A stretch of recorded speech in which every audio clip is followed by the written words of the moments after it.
नमस्कार, जय जोहार। क्या आप भी गवर्नमेंट एग्जाम्स की तैयारी करना चाहते हैं? क्या आप भी मेमोरी टेक्निक्स और ट्रिक्स के जरिए बहुत ही कम समय में स्मार्ट स्टडी करना चाहते हैं? क्या आप चाहते हैं कि सीजी व्यापम टॉपर आपको पढ़ाए? तो डाउनलोड करिए योगेंद्र साहू क्लासेस ऐप। यहाँ 10 से अधिक गवर्नमेंट एग्जाम्स क्रैक करने वाले और सीजी व्यापम टॉप करने वाले योगेंद्र सर सीजीपीएससी और सीजी व्यापम के अंतर्गत होने वाले सभी एग्जाम्स की तैयारी कराएं। तो डाउनलोड करिए Yogendra Sahu classes app to be the best, learn from the best.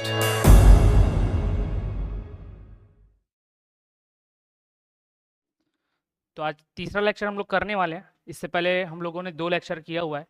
पहला जो कि फिजिकल क्वांटिटी थी उनके बारे में, और दूसरा जो कि मोशन से रिलेटेड था। ठीक है, मोशन वाला लेक्चर में हम लोग बहुत सारा क्वेश्चंस किया था, साथ में कॉन्सेप्ट क्लियर किया था। ये तीसरा जो लेक्चर होने वाला है ये आपका फोर्स से रिलेटेड होने वाला है, बल। और ये वाला वीडियो जो है यूट्यूब में जाएगा। तो कुछ स्टूडेंट का लोग जो डेमो चाहते थे कि किस तरीके से एक्सप्लेनेशन वाला लेक्चर है, तो एक बार ये डेमो चले जाएगा। तो यूट्यूब में जो देखेंगे वो इस वीडियो से समझ पाएंगे कि किस प्रकार से एक्सप्लेनेशन वाला वीडियो बन रहा है। ठीक है, अब यूट्यूब में ये जाएगा तो बता देता हूँ कि ये जो कोर्स है 149 पर अवेलेबल है, तो आप इसे परचेस करके पढ़ सकते हैं। और जो केवल और केवल पीडीएफ चाहते हैं उसके लिए पीडीएफ वहाँ पर 30 रुपये में प्रोवाइड किया जा रहा है, तो वो भी आप परचेस कर सकते हैं। अब पहले क्वेश्चन को करने से पहले मैं बता देता हूँ थोड़ा सा आप लोगों को कि जो बल है, फोर्स, उसके बारे में आप लोग क्या समझते हैं, क्या जानते हैं।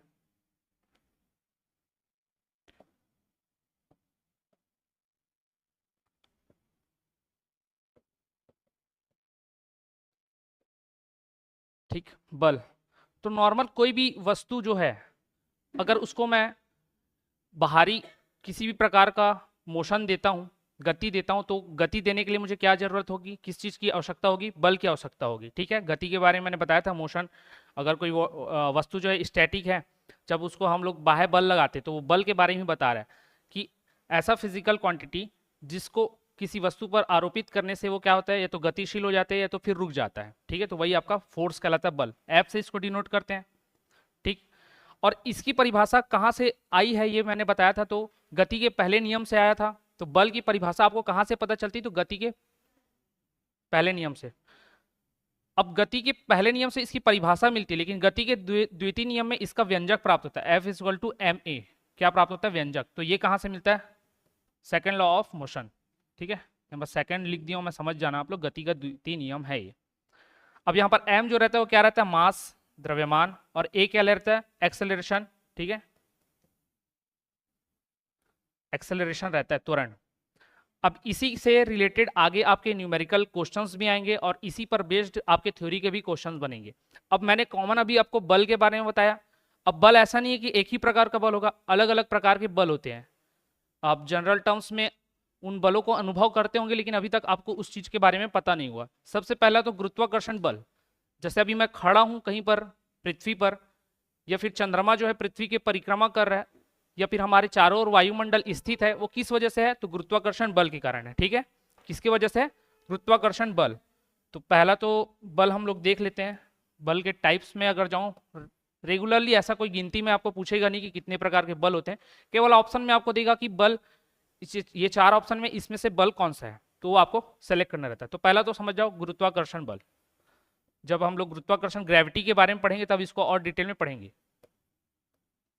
अब ये बल के अंतर्गत आता है, इतना आप समझो। गुरुत्वाकर्षण बल क्या मैंने बताया? एक तो चंद्रमा जो परिक्रमा कर रहा है, दूसरा वायुमंडल हमारे चारों ओर स्थित है, किसके कारण? इसी गुरुत्वाकर्षण बल के कारण। मैं जमीन पर खड़ा हूं, किस कारण? गुरुत्वाकर्षण बल के कारण। दूसरा बल होता है नॉर्मल विद्युत, स्थिर विद्युत बल। तो जब हम लोग इलेक्ट्रिसिटी के बारे में पढ़ेंगे तो वहां क्लियर होगा कि ये जो स्थिर विद्युत बल होता है वो क्या होता है। ठीक है, तो विद्युत बल समझ लो या स्थिर विद्युत बल, ये 2 आवेशों के बीच काम करता है। ये किसके बीच काम करता है? जो गुरुत्वाकर्षण बल है वो 2 पिंडों के बीच में बोल सके, या 2 बॉडी के बीच में, या 2 कणों के बीच में। तो 2 कणों के बीच में अगर काम कर, या चंद्रमा और अगर पृथ्वी लेते हो तो बड़े बड़े क्या है? ग्रह हैं, उपग्रह हैं, तो पिंड बोल सकते हैं उनको। ठीक है, बॉडी। तो यहाँ क्या है? 2 कण अगर बाइफरगेट करना चाहें तो ये क्या है? 2 कणों के बीच में समझ लो, या फिर 2 पिंडों के बीच में। पूछ सकता है, क्योंकि डायरेक्ट क्वेश्चन अगर ऑब्जेक्टिव के बनते हैं, थोड़ा सा पैटर्न चेंज करना हो तो केवल ये लिख देगा कि दो पिंडों या कणों के बीच लगने वाले बल को क्या कहते हैं। 4 ऑप्शन आपको देगा, गुरुत्वाकर्षण बल, घर्षण बल, अपकेंद्री बल, विद्युत बल। थोड़ा सा बस चेंज कर देगा, दो धन आवेशित कणों के बीच में लगने वाला, तो जहां पर आवेश आ जाता है वहां क्या आ जाएगा, विद्युत, तो वहां आपका आंसर क्या हो जाएगा, विद्युत बल। तो थोड़ा सा चेंज करके बस क्वेश्चन बनाते हैं उन लोग, रहता यही सब है। तो ये पिंड हो गया। अगर कोई विद्युत बल के बारे में लिखना चाहता है तो इतना ही लिखना, दो आवेशों के बीच में, दो आवेशों के बीच में। अब मैंने एक बोला घर्षण बल, तो घर्षण बल भी समझ लो, घर्षण बल होता क्या है। नॉर्मल हम जो चल पाते हैं, या फिर हम लोग बाइक जो चलाते हैं, बाइक चल पाता है रोड पर, या फिर जो भी जानवर है वो दौड़ पाते हैं, ठीक है, तो सब किस वजह से होता है, इसी घर्षण बल के कारण। ठीक, अगर मैं चल रहा हूं, जैसे कि अभी मैं फ्लोर पर चल ही रहा हूं, तो इसके का ये किस वजह से चल पा रहा हूं, घर्षण बल के कारण। अगर घर्षण बल नहीं होगा तो मैं चल नहीं पाऊंगा, ठीक है। तो घर्षण बल बहुत ही इंपॉर्टेंट है चलने के लिए और बहुत सारी चीजों के लिए। अब ये घर्षण बल में एक चीज ध्यान रखना कि इसकी दिशा क्या होती है। एक इंपॉर्टेंट क्वेश्चन है कि घर्षण बल की दिशा क्या होती है।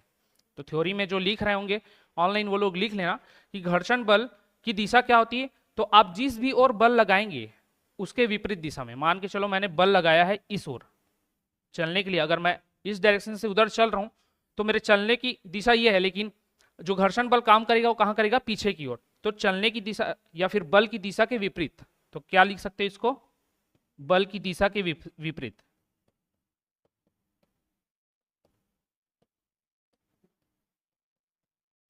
तो बल की दिशा के विपरीत क्या काम करता है आपका, घर्षण बल। अगर ये घर्षण बल नहीं हुआ तो आप बस स्लाइड करेंगे, फिसल बस सकेंगे, किसी भी तरीके का आप चलने का प्रयास करें। या फिर मशीन जो है, जैसे मशीन है आटा चक्की, सबने देखा होगा, आटा चक्की में जो पट्टा रहता है वो धुरी पर या फिर एक्सिस बोल सके, उस पर जब मूव करता है, अगर उसका जो धुरी रहता है वो घिस जाता है ना, तो अच्छे से पीस नहीं पाता किसी भी चीज को। क्यों, क्योंकि बस स्लिप करता है, उसके एक्सिस को घुमा नहीं पाता। जब एक्सिस घूमेगा ही नहीं तो कोई भी चावल डालो, गेहूं डालो, वो पीस नहीं पाएगा, तो आटा आपको प्राप्त नहीं होगा।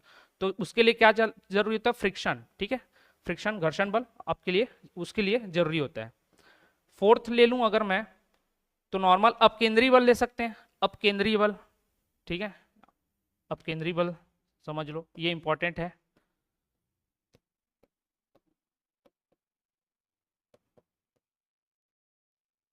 अपकेंद्रीय बल, अपकेंद्रीय बल क्या, तो घर में आप लोगों ने देखा होगा नॉर्मल, जैसे वॉशिंग मशीन हो गया, या फिर दूध से मक्खन निकालने की जो विधि हो गई, या फिर ये सब आज के मॉडर्न डेज के लोग जो अगर नहीं देख पा रहे हैं, तो सिंपल सा चीज है, एक वृत्तीय गति जानते हो, जैसे कार या बाइक हम लोग चलाते हैं, कार के एग्जाम्पल से समझना, जब आप कार में बैठे हो और कार ऐसे सर्कल मोशन कर रहा है, और जब आप ऐसे घूमते हो या फिर सीधा जाते जाते ऐसे अचानक मुड़ते हो, तो इस स्थिति में क्या होता है, जो सीट में, जिस सीट पर आप बैठे रहते हैं उसमें आप इस ओर थोड़ा सा अपने आप के अपने बॉडी को मूव करते हुए पाते हो। तो जो आपका बॉडी का मूवमेंट इस ओर होता है मुड़ने की विपरीत दिशा में, वो किस वजह से होता है, तो इसी अपकेंद्रीय बल के कारण होता है। ठीक है, थोड़ा सा कंफ्यूजन रहता है अपकेंद्रीय और अभिकेंद्रीय में। अब यहाँ पर दूसरा बल जिसका मैंने नाम लिया अभिकेंद्रीय, वो भी आ जाएगा। कैसे, उसको पहले बता देता हूँ, लिख लेता हूँ। अभिकेंद्रीय, इसको सेंट्रीफ्यूगल बोलते हैं इंग्लिश में, इसको सेंट्रीपेटल बोलते हैं, ठीक है। अब जब कार यहां से गया और ये इस ओर मुड़ गया, तो इसको मुड़ने के लिए, या फिर अगर वो सर्कल में मोशन कर रहा है, वृत्त में या वृत्तीय गति कर रहा है, तो ये केंद्र होगा, कहीं ना कहीं पर तो केंद्र होगा। तो इस डायरेक्शन में ऐसे गोल गोल उसको घूमने के लिए कुछ बल लगता है, वो बल किस ओर लगता है, केंद्र की ओर। क्यों, क्योंकि मुझे उसी डायरेक्शन में मुड़ना है। तो जब केंद्र की ओर जो बल लगता है उसको क्या बोलते हैं, अभिकेंद्रीय बल। और वृत्तीय गति करने के लिए कौन सा बल आवश्यक है पूछा जाए क्वेश्चन में, तो क्या लेना है आपको, अभिकेंद्रीय बल। लेकिन उसी वृत्तीय गति के दौरान एक कार में बैठे हुए व्यक्ति बाहर की ओर, ये जो त्रिज्या, इसको त्रिज्या बोलते हैं ना, ये केंद्र मानो तो ये त्रिज्या हो जाएगा, तो इसके बाहर की ओर जिस बल का अनुभव करता है वो कौन सा बल होता है, अपकेंद्रीय बल। अब मैंने अपकेंद्रीय के बारे में मैंने आपको क्या बताया था, एक तो वॉशिंग मशीन में जो कपड़ा धुलता है, इसी कॉन्सेप्ट पर बेस्ड उसको बनाया गया मशीन को। सेम क्या था, मक्खन निकालने की विधि, मक्खन निकालते हैं, वो जब वृत्तीय गति करते हैं तो बाहर की ओर जो महसूस होता है मोशन, वो किस वजह से, अपकेंद्रीय के कारण। अभिकेंद्रीय मैंने बता दिया वृत्तीय गति करने के लिए आवश्यक होता है, ठीक है। मौत का कुआं का जो एग्जाम्पल, मौत के कुआं अगर कभी देखे होंगे तो देखना, जो उसमें बाइक चालक या फिर कार चालक रहता है वो अचानक से ऐसे बढ़ाते जाता है दायरे को अपने, फिर एक कांस्टेंट स्पीड से इस तरीके से गति करता है, तो शुरू में उसको ये बल नहीं मिल पाता, इसलिए देखना वो कभी कभी ऊपर नीचे होते जाता है। जैसे ही इस बल का उसको, ये बल उसको प्राप्त होता है, वो सर्कल में मोशन करना शुरू कर देता है। तो मौत के कुएं में कौन सा बल लगता है? तो अभी केंद्रीय बल। तो कि जिस भी प्रकार की वृत्ति गति हो, जैसे कि जो चाबी भी, एक चाबी लेकर अगर आप हाथ में घुमाते हो तो इस सर्कल में घूमने के लिए भी ना उसको इसी अभिकेंद्री बल की आवश्यकता होती है। तो वृत्ति गति जहां भी है अभिकेंद्री बल, और बाहर निकलने वाली जो भी चीजें हो उसमें अपकेंद्री बल। तो ये चीज हो गया। एक और होता है नॉर्मल छद्म बल करके बोलते हैं उसके हिंदी में, वो किसी भी प्रकार का बल नहीं होता, एक क्या बोलना चाहिए कि रियलिटी नहीं होती, वो काल्पनिक बल होता है, उसको छद्म बल बोलते हैं। काल्पनिक बल में ये भी आ जाता है ना, अब केंद्रीय बल जो होता है वो क्या होता है? ये भी काल्पनिक बल होता है, एग्जैक्ट में ये लगता नहीं है या इसको मापा नहीं जाता। अब इसको माप सकते हैं लेकिन ये नहीं आएगा, ये बस अनुभव करने वाली चीजें हैं, ठीक है। अब ये जो मक्खन प्राप्त होता है बल, तो मैं बोल दे रहा हूँ अब केंद्रीय बल, लेकिन बेसिकली प्राप्त किसकी वजह से होता है? इस अभिकेंद्रीय बल के कारण। क्योंकि आप अगर जो वो रहता है ऐसे से जिससे रोटेट करते हैं, जो भी बोलते हैं उसको, तो जब स्पीड से करते हैं तो ये गोल गोल घूम रहा है, और इसकी वजह से जो उसके आसपास जो भी मक्खन के पार्टिकल्स हैं वो इस बल को अनुभव करके बाहर की ओर चले आते हैं। सेम जो कपड़े रहते हैं, कपड़े में जो डस्ट पार्टिकल रहते हैं, जब उसको डिटर्जेंट से घोल कर जब उसको वॉशिंग मशीन में डालते हैं, सेम रोटेट करता है वो, अभी केंद्रीय बल वहाँ काम करता है, लेकिन वो उसके डस्ट पार्टिकल जो है बाहर की ओर अनुभव करते हैं बल का, वो बल कौन सा है? अपकेंद्रीय। तो ये भी किस प्रकार का बल है? काल्पनिक, ठीक है। छद्म बल एक और मैंने बताया वो। तो ये तो हो गया बल के बारे में। अब यहां पर देखना, गुरुत्वाकर्षण मैंने बोला था, तो गुरुत्वाकर्षण बल मैंने बोला, और बल का फॉर्मूला आप सभी को पता है कि क्या होता है? F=ma। तो इसमें m जो आ रहा है a त्वरण, तो नॉर्मल आप बल लगा रहे हो, मैं बल लगा रहा हूं, तो उसमें नॉर्मल त्वरण है, ठीक है। लेकिन जब गुरुत्वाकर्षण काम करता है ना, गुरुत्वाकर्षण बल, तो वहां पर जो त्वरण आता है उसको बोलते हैं गुरुत्वीय त्वरण, और उस गुरुत्वीय त्वरण को किससे डिनोट किया जाता है? g से। तो जब गुरुत्वाकर्षण पढ़ेंगे तो वहाँ ये और अच्छे से क्लियर हो जाएगा, बट यहाँ पर आया तो समझ लो। इसकी वैल्यू होती है 9.8 मीटर पर सेकेंड स्क्वायर, क्योंकि त्वरण का जो मात्रक रहता है सेम इसका भी मात्रक रहेगा, बस इसकी वैल्यू समझ लेना। एग्जाम में नहीं लिया है, नहीं दिया है, कभी न्यूमेरिकल आता है तो आपको ये तो दे दिएगा डायरेक्ट ये वैल्यू लो, या तो बोलेगा 10 लो, नहीं दिया है तो आप 10 लेकर बना सकते हो। अगर पॉइंट में आ रहा है तो ये इस पे जाना, लेकिन पहले 10 लेकर बना लेना, कैलकुलेशन आसान हो जाएगा, और इसके आसपास जो भी वैल्यू आएगी वो आपका आंसर लेना। तो ये चीज गुरुत्वीय त्वरण होता है, इसको लिख लेना जिन लोग लिख रहे होंगे, गुरुत्वीय त्वरण, ठीक है। तो गुरुत्वाकर्षण हम लोग जो पढ़ रहे थे वो क्लियर हो गया आप लोगों को। अब ये तो मैंने बोला कि जब इलेक्ट्रिसिटी पढ़ेंगे तो वहाँ और भी अच्छे से इसको पढ़ेंगे। घर्षण बल, अब इस घर्षण बल के बारे में 2-4 पॉइंट और बता देता हूँ, यही लिख लेना। घर्षण बल, अब जरूरी थोड़ी ना घर्षण हम लोग कर रहे हैं, चल पा रहे हैं तो हर वे में अच्छा हो, हर वे में घर्षण बल भी अच्छा नहीं होगा। क्यों? क्योंकि इसका दिशा क्या होता है? विपरीत होता है, मतलब ये कुछ लॉस भी देगा। तो लॉस कहाँ देता है? मशीनों पर लॉस देता है। जितने भी मैंने मशीन बताए, जितने भी आप लोग देखते होंगे, आटा चक्की का उदाहरण दिया मैंने, या फिर जो भी ऐसे मशीन जिसमें फ्रिक्शन आता होगा, लगभग सभी में आता है, कोई भी मोटर अगर रोटेट कर रहा है वहां भी फ्रिक्शन होगा, तो वो जो फ्रिक्शन है उस फ्रिक्शन की वजह से क्या होता है? कुछ लॉस भी होता है। और लॉस किस वे में होता है? तो हीट के फॉर्म में होता है। अब हीट के फॉर्म में लॉस होता है, मैं बोल रहा हूँ एनर्जी के फॉर्म में होता है वो लॉस। अब वो लॉस क्या करता है? उस मशीन के पार्टिकल्स को धीरे धीरे, जैसे ही आप लोगों ने देखा होगा ना, खांचा बना होता है, ऐसे रहता है, ऐसे ऐसे खांचे बने रहते हैं, और इसके ऊपर यहाँ पर दूसरा लगा हुआ है, इसमें भी खांचे बने, वो दोनों एक दूसरे से फंस कर आगे बढ़ते जाते हैं, चलते जाते हैं। तो ये, हाँ, गियर बोल सकते हैं। तो ये जो एक दूसरे के जो प्लेट हैं वो आपस में टकराएंगे, टकराएंगे तो घिसेंगे भी, घिसेंगे तो क्या हो जाएंगे? चिकने हो जाएंगे। चिकने होने से क्या होगा कि ये जो मशीन है वो अच्छे से काम नहीं कर पाएगा। तो वहां पर क्या होगा? एक जो ऑनर है उसका खर्चा भी बढ़ गया, ठीक है। तो घर्षण बल ऋणात्मक होता है, इसकी प्रकृति क्या होती है? तो ऋणात्मक होती है, ये भी ध्यान में रखना। और ये लॉस करता है, किसका? एनर्जी को लॉस करता है, ठीक है। साथ में जो ये मैंने बताया गियर, जैसे कि मैम ने बोला, तो प्लेट्स होते हैं, प्लेट्स घिस भी जाते हैं, तो इस चीज का ध्यान में रखना है, ठीक है। और क्या पढ़ा था हम लोगों ने? अपकेंद्रीय और अभिकेंद्रीय बल, ये तो हम लोगों ने पढ़ लिया।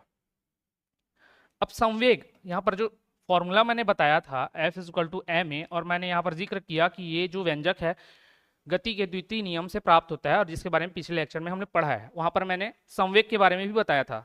तो संवेग क्या होता है और द्वितीय नियम आप जब पढ़ेंगे तो उसका जो क्या बोलना चाहिए डेफिनेशन है वही है, संवेग में परिवर्तन की दर लगाए गए बल के समानुपाती होता है करके। तो पहले तो संवेग को पी से डिनोट करते हैं, इतना ध्यान रख लेना। संवेग क्या होता है तो द्रव्यमान गुना वेग होता है, ठीक है, द्रव्यमान गुना वेग, ठीक है, द्रव्यमान गुना वेग। द्रव्यमान सबको पता है नॉर्मल जो वेट होता है केजी में, वेग मीटर पर सेकंड में इसको काउंट करते हैं, दिए गए समय में जितना भी दूरी तय कर रही है विस्थापन, यहाँ पर विस्थापन आता है जनरली, विस्थापन याद रखना। तो संवेग आया। अब इस संवेग पर बेस भी बहुत अच्छे अच्छे क्वेश्चन देखने को मिलते हैं और यहाँ से एक नियम आता है संवेग, अगर आप ध्यान देंगे तो संवेग संरक्षण का नियम। तो संवेग संरक्षण का जो नियम आता है वो कहाँ पर यूज होता है तो ध्यान में रखना रॉकेट में। रॉकेट जो लॉन्च होता है ना वहां पर जो यूज होता है वो क्या होता है संवेग संरक्षण का नियम। कैसे? और मैंने जब पिछला लेक्चर लिया था तो उसमें बताया था कि गति का तृतीय नियम भी लगता है, गति का तृतीय नियम। अब जो संवेग संरक्षण मैं बोल रहा हूं,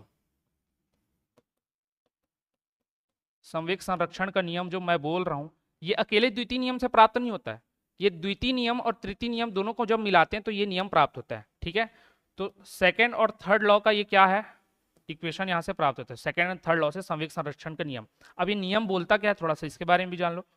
संवेग संरक्षण का नियम ये बोलता है कि कोई भी वस्तु जो है उनके या निकाय है, बॉडी बोल सकते हैं, उनका जो संवेग पहले था वो दो, जैसे मान के चलो एग्जाम्पल के तौर पर चलते हैं, ये दो पार्टिकल्स हैं, दो गेंद समझ लेते हैं, दो बॉल्स हैं, ये बॉल यहाँ पर था, ये बॉल यहाँ पर है, ठीक है। ये जब अपने अपने पोजीशन पर है तब भी यहाँ पर एक संवेग काम कर रहा है और जब ये दोनों एक दूसरे से टकरा जाएंगे तो भी सेम संवेग रहेगा, इनके संवेग में किसी भी प्रकार का परिवर्तन नहीं आएगा। तो यहाँ जो संवेग था और यहाँ जो अभी संवेग है या फिर ये टकराने के बाद अलग अलग गति से भी चलने लगे तो भी संवेग इसका क्या होगा, बराबर होगा, इसको आपको ध्यान में रखना है। तो यही संवेग संरक्षण का नियम है। अब ये रॉकेट में कैसे आ गया, तो रॉकेट पहले स्टैटिक था, स्टैटिक पोर्शन में था। अब जब उसके इंजन को ऑन करेंगे तो बहुत ही ज्यादा मात्रा में वो क्या गैस रिलीज करता है, नीचे की ओर प्रेशर डालता है और वो फिर उड़ने लगता है, ठीक है, उस गति से वो भगता है। तो जितना वो प्रेशर नीचे की ओर डालेगा, जितना दबाव, उतना ही ऊपर जाने लगता है। तो पहली स्थिति में क्या था, उसके अंदर फ्यूल जो है, फ्यूल का अपना कुछ संवेगों में जो भी है वो रहेगा, द्रव्यमान एक तो रहेगा। अब नॉर्मल स्थिति में 0 पर था, लेकिन जब वो धीरे धीरे, जो लेक्चर मैं ले रहा था उसको अब कंटिन्यू करने वाला हूँ, इलेक्ट्रिसिटी ऑफ हो जाने, कट हो जाने के कारण से लेक्चर बीच में रुक गया था, तो अब कंटिन्यू करेंगे। संवेग पर पहुंचा था मैं, संवेग से हम लोग आगे की ओर बढ़ेंगे। संवेग के बारे में मैंने जो भी जानकारियाँ थी वो आप लोगों को बता दी थी, फिर भी मैं इसमें कंटिन्यू एक बार करने से पहले बता देता हूँ कि संवेग मैंने बताया था क्या होता है, द्रव्यमान गुना वेग, ये फॉर्मूला होता है। इसी फॉर्मूला पर बेस आपके सारे क्वेश्चंस बनने वाले हैं जो भी कि न्यूमेरिकल से संबंधित रहता है। संवेग क्या होता है तो द्रव्यमान गुना वेग, मतलब कोई भी एक ऐसा द्रव्यमान का वस्तु या पिंड जो किसी वेग से चल रहा है उसमें क्या निहित होगा, संवेग। और इसी के आगे मैंने बताया था संवेग संरक्षण का सिद्धांत, और वो कहाँ से आया था ये मैंने बताया था, वो गति के दूसरे और तीसरे नियम को मिलाकर संवेग संरक्षण का सिद्धांत लाया गया।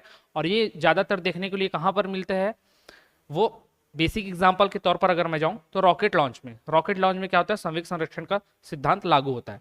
साथ ही पिछले लेक्चर में मैंने बताया था कि गति का तीसरा नियम भी रॉकेट लॉन्च के समय लगता है, ठीक है। तो संवेग संरक्षण का सिद्धांत उस पर कैसे लागू होता है, क्योंकि रॉकेट जब लॉन्च होता है तो बहुत ही ज्यादा मात्रा में गैस नीचे की ओर छोड़ता है जब उसका फ्यूल कंबशन इंजन में जलता है तो, और वो जो जिस वेग से निकलता है वो वेग उसको संवेग प्रदान करता है ऊपर उठने के लिए, क्योंकि वो धरती पर प्रेशर लगाता है, गति के तृतीय नियम के अकॉर्डिंग वो ऊपर की ओर जाता है क्योंकि धरती उस पर प्रतिक्रिया बल लगाती है, और जिस संवेग से वो जिस संवेग पर वो स्थित रहता है उसी संवेग से वो आगे की ओर बढ़ना चालू होता है। तो संवेग जैसा पहले रहता है उसका, वो आगे जाने के बाद भी उसका संवेग उसी के अकॉर्डिंग रहता है, और जब वो अंतरिक्ष में पहुंचता है तो क्या होता है, फिर से स्थिर अवस्था में आ जाता है जैसे शुरू था। तो पहले स्टार्टिंग में स्टैटिक था, अंतरिक्ष में जाने के बाद वो स्टैटिक हो जाता है, ठीक है। तो इस अकॉर्डिंग पर वो काम करता है, पूरा फिनोमिना है उसका, उसको नहीं जाते समझते नहीं, नॉर्मल इस पर जो भी एग्जाम्पल है वो समझेंगे।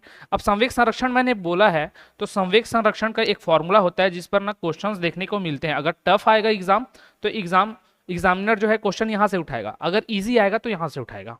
तो संवेग संरक्षण को समझिएगा, संवेग संरक्षण, इसके लिए एक फॉर्मूला होता है m1u1, थोड़ा सा अच्छे राइटिंग में लिख लेता हूं ताकि आप लोग को समझ में आए।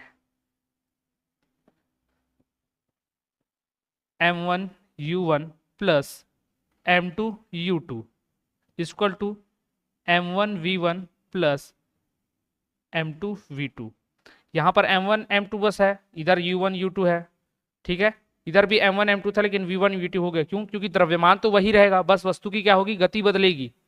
अब यहाँ पर अगर सिंगल ऑब्जेक्ट आता है, यहाँ पर डबल के लिए मैंने बता दी, डबल कब, जैसे एक कार को पीछे से कोई ट्रक आकर मारता है, दूसरा कार मारता है, तो उस समय संवेग संरक्षण का सिद्धांत अगर आपको पूछे कि टक्कर के पहले क्या संवेग था और टक्कर के बाद क्या संवेग होने वाला है, तो ये, क्योंकि वहां पर दो चीजें आ गई, कार 1 और कार 2, तो उसके लिए।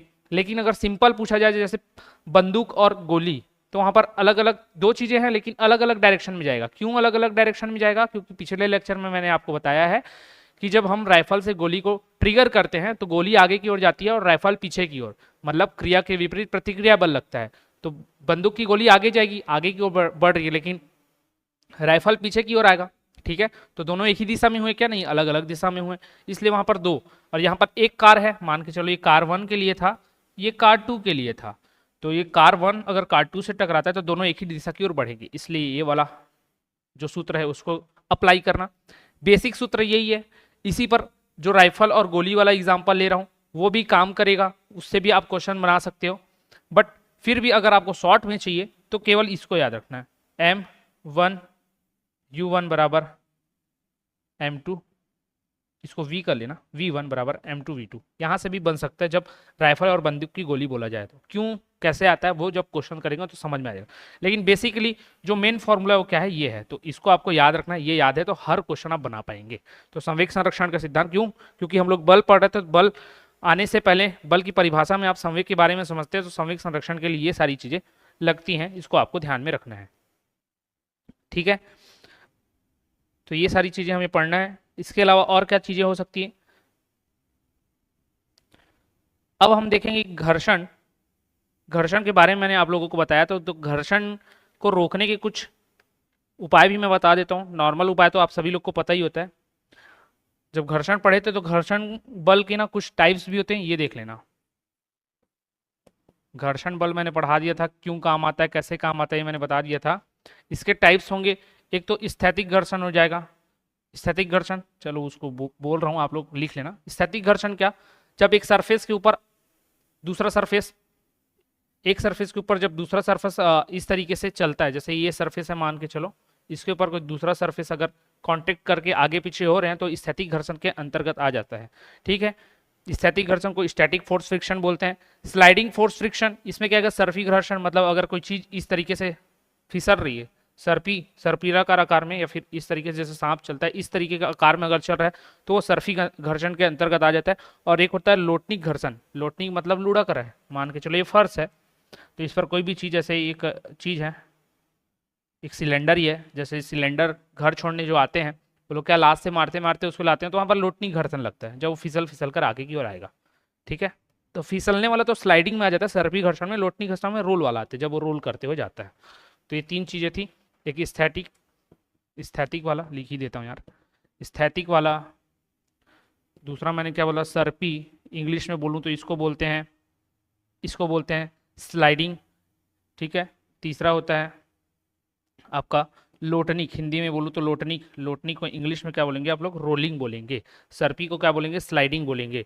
और जो स्टैटिक था वो क्या है, स्टैटिक घर्षण के अंतर्गत आ जाता है। तो ये तीन चीजें थी, इसको हमें पढ़ना था, ठीक है। अब हाँ, घर्षण को कम करने के लिए क्या कर सकते हैं, मशीनों में लुब्रिकेंट्स का यूज कर सकते हैं। लुब्रिकेंट्स मतलब किसी क्या बोलना चाहिए, ग्रीस का यूज कर सकते हैं। नॉर्मल ग्रीस का यूज किया जाता है लुब्रिकेशन के लिए, क्यों? क्योंकि वो सतह को थोड़ा स्मूथ बना देगा, तो जो घर्षण के कारण ऊष्मा उत्पन्न हो रही थी वो नहीं होगी। ज्यादा घिसा रहा था ब्लेड, या फिर बोल सकते हैं गियर बॉक्स के जो खांचे रहते हैं वो अगर ज्यादा घिस रहे थे तो वो ज्यादा नहीं घिसेंगे, इसलिए लुब्रिकेशन का यूज कर सकते हैं हम लोग, ठीक है। तो इसका आपको ध्यान में रखना है। अब घर्षण के बारे में कभी कभी पूछा जाता है कि सर्वाधिक घर्षण किसमें होता है, तो सर्वाधिक घर्षण आपका होता है स्थैतिक घर्षण में। स्थैतिक घर्षण में क्या होता है, सर्वाधिक घर्षण होता है। और सबसे कम घर्षण किसमें होता है, तो लोटनिक घर्षण में सबसे कम होता है, लोटनिक घर्षण में। ये सब हटा देता हूं। सबसे अधिक घर्षण किसमें होता है, तो इसमें अधिक, मैं नॉर्मल लिख रहा हूं, आप लिख लेना अच्छे से, अधिक घर्षण। सबसे कम इसमें होता है। अब सतहों की बात की जाए तो सबसे ज्यादा किसमें घर्षण होगा, तो ठोस और ठोस सतह का, ठोस सतह के साथ सर्वाधिक घर्षण होता है। और सबसे कम किसका होता है, तो ठोस सतह का वायु के साथ सबसे कम घर्षण होता है। ठोस से ठोस के बाद क्या आएगा आपका, द्रव का द्रव के साथ घर्षण सर्वाधिक होता है, फिर ठोस का द्रव के साथ, फिर ठोस का गैस के साथ सर्वाधिक, सबसे कम घर्षण, अगर घर्षण की बात करें तो। ठीक है, इतना समझ गए। ठोस ठोस, द्रव द्रव और ठोस गैस बोल सकते हैं, या गैस ठोस बोल सकते हैं। इसको लिख लो, ये लिख लो कि काम आएगा।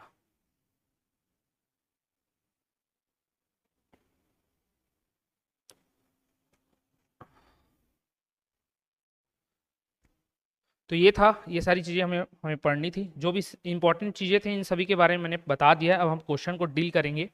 अब यहाँ पर अगर कुछ पॉइंट छूट गए थे, छूट गए होंगे अगर, तो क्वेश्चंस आने के समय मैं आपको कराते चलूँगा। अब यहाँ पर देखो, पहला क्वेश्चन क्या दिया गया है, 25 क्वेश्चन करने वाले हैं हम लोग इससे, इस पर बेस्ड न्यूमेरिकल्स भी रहेंगे और थ्योरी भी रहेगी। यदि एक m द्रव्यमान वाली वस्तु को जमीन से h ऊंचाई तक उठाया जाता है तो इस क्रिया के लिए बल की आवश्यकता होती है। वस्तु को उठाने के लिए आवश्यक न्यूनतम बल क्या होता है?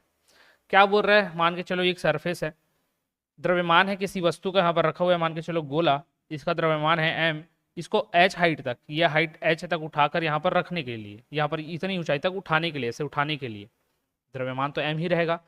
कितने बल का आवश्यकता होता है? न्यूनतम बल किसके समान होता है? बोल रहे किसके समान होता है? जमीन से होने वाली दूरी के समान होगा, वस्तु के वजन के, प्रयुक्त बल के, वस्तु के ऊंचाई के, तो किसके समान होता है ये आप लोगों को बताना है। देखो, अब द्रव्यमान तो कभी भी चेंज नहीं होगा, द्रव्यमान यहाँ रहे चाहे वहां रहे, ठीक है। हाइट बदला है इसका, ठीक। अब मैं किसी चीज को उठाकर ऊपर ले जा रहा हूं, मतलब मुझे क्या लगेगा, बल लगाना पड़ेगा, और ये बल किसके बराबर होगा?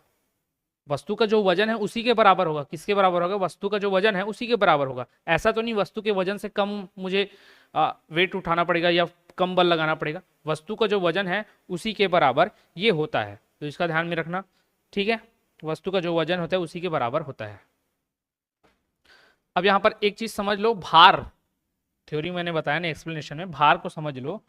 भार क्या होता है? अभी यहाँ पूछा नहीं गया लेकिन मेरे को याद आया तो मैं बता दे रहा हूँ। भार बराबर होता है m इंटू जी। m इंटू जी, जो मैंने बोला कि वस्तु को h हाइट तक उठाना है तो वस्तु के वजन के बराबर मुझे बल लगाना पड़ेगा। तो ये वजन क्या होता है? वही तो भार होता है, वेट होता है। अब वेट क्या होता है? m इंटू जी। m मतलब द्रव्यमान, मान के चलो उसने बोल दिया था m द्रव्यमान की जगह बोलता है 1 किलो का सामान है, उसको h ऊंचाई तक उठा रहा है। h ऊंचाई तक उठा रहा है तो किसके अगेंस्ट उठाएगा? वो गुरुत्वीय त्वरण के अगेंस्ट काम करेगा। क्यों? क्योंकि गुरुत्वाकर्षण के कारण हम लोग नीचे रहते हैं, गुरुत्वाकर्षण के कारण ये इस पॉइंट पर रहेगा। इसको h ऊंचाई तक उठाने के लिए गुरुत्वाकर्षण के अगेंस्ट काम करना पड़ता है। तो उसके लिए कौन सा बल लगेगा? यही g क्या होता है 9.8 मैंने बताया था।